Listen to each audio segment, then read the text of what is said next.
దేవునికి స్తోత్రము. అనుదిన వాక్య ధ్యానమునకై ఈరోజు 2025 సంవత్సరము మే నెల 15వ తారీఖు. ఈరోజు ధ్యాన వాక్యము పరిశుద్ధ గ్రంథము నుండి మత్తయి సువార్త 26వ అధ్యాయము 41వ వచనాన్ని మనం ధ్యానించుకుందాము. ధ్యాన వాక్యాన్ని ఒకసారి పరిశుద్ధ గ్రంథం నుండి చదువుకుందాము. మత్తయి సువార్త 26:41. మీరు శోధనలో ప్రవేశింపకుండునట్లు మెలకువగా నుండి ప్రార్థన చేయుడి. ప్రియ దేవుని బిడ్డలారా, ఈరోజు ధ్యాన వాక్యము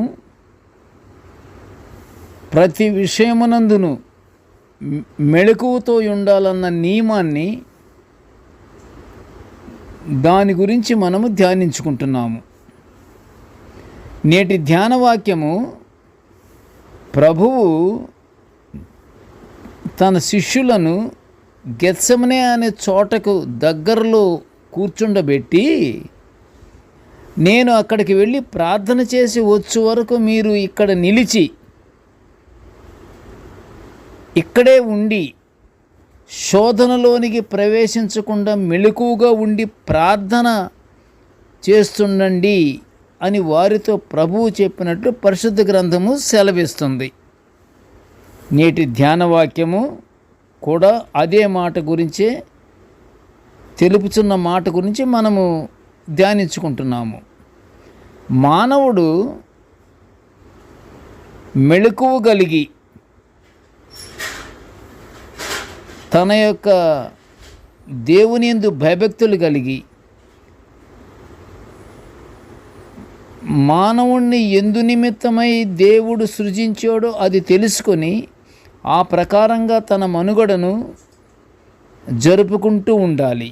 అంటే మెలకువతోనే ఉండాలి.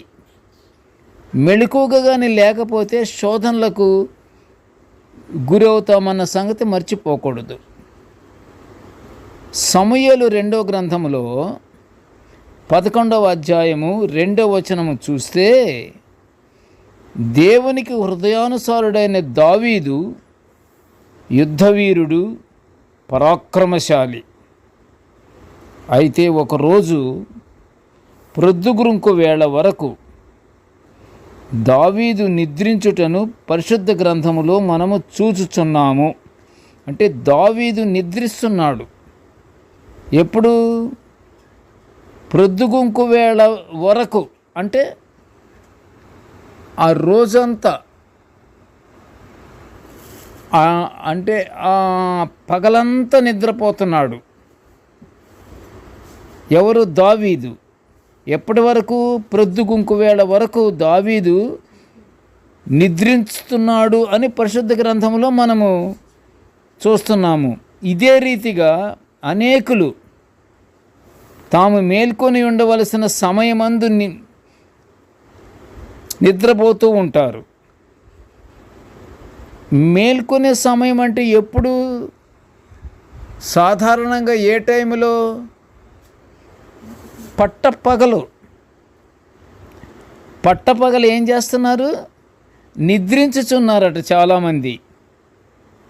అయితే ప్రియ దేవుని బిడ్డలారా, అలా పట్టపగలు అలా పనులు పాటలు అవి చేసుకునే టైంలో నిద్రిస్తున్న వారి గురించి సాతాను బహుదుష్టుడు కదా, మరియు యుక్తి గలవాడు.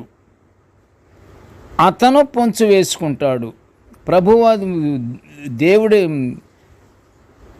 మనకి ఈ వాక్యములో, ఈ ధ్యాన వాక్యంలో ఏమనుంది? మీరు శోధనలో ప్రవేశించకుండానట్లు మెలకువగా ఉండుడి. మెలకువగా ఉండకపోతే ఎందులోకి ప్రవేశిస్తాడు? శోధనలోనికి.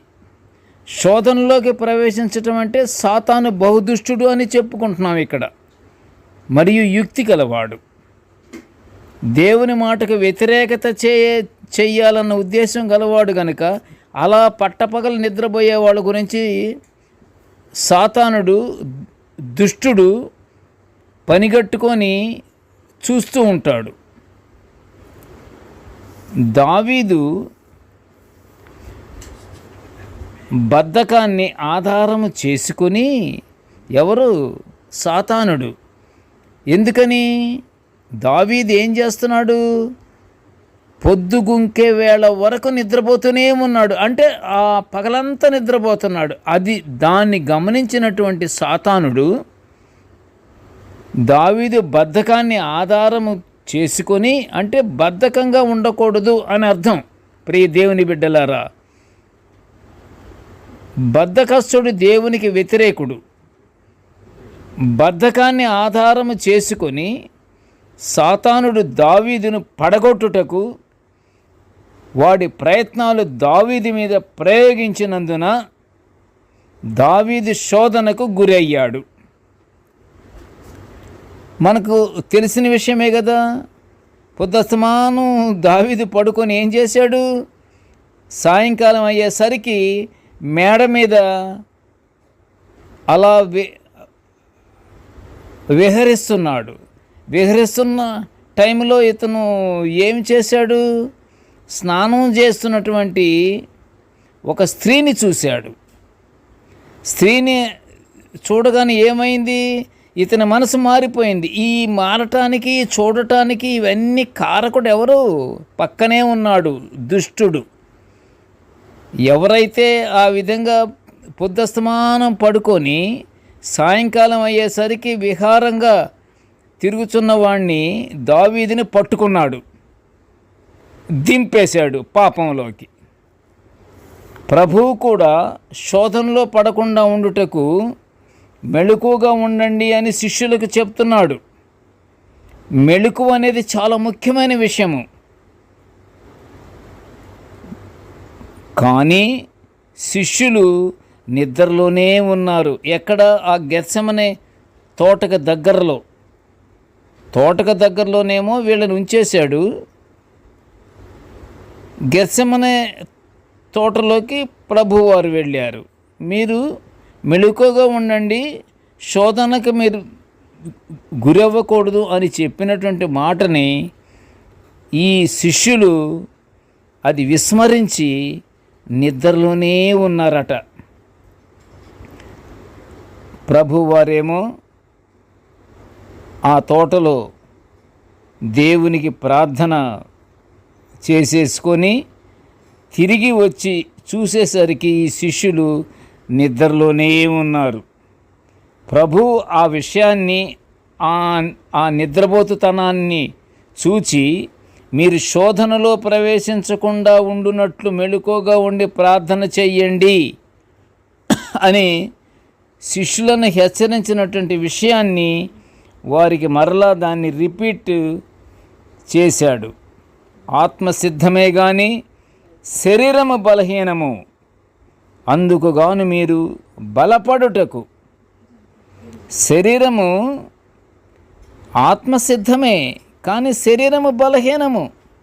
ఆ శరీరము బలపడుటకు, బలహీనంగా ఉండకుండా బలపడుటకు ఏం చేయాలి? మెళుకువగా ఉండి ప్రార్థన చెయ్యండి అని ప్రభువు శిష్యులకు సెలవిస్తున్నాడు. కనుక ప్రియ దేవుని బిడ్డలారా, మనము మనలోని మత్తుని వదలి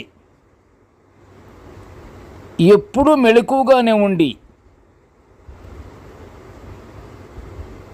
అన్ని కార్యక్రమాలు జరుపుకునే టైము దేవుడు చక్కని వాతావరణాన్ని పగలను అనుగ్రహించాడు. ఆ టైంలో నిద్రపోతే ఎలాగా? నిద్రపోకూడదు. నిద్రపోతే దుష్టుడు యుక్తిపరుడు కదా, అనేక రకాలైన శోధనలకు గురి చేస్తాడు. అది ప్రభువారు శిష్యులకు హెచ్చరిస్తూ చెప్పిన మాట. అది ప్రార్థనలో గడుపుచు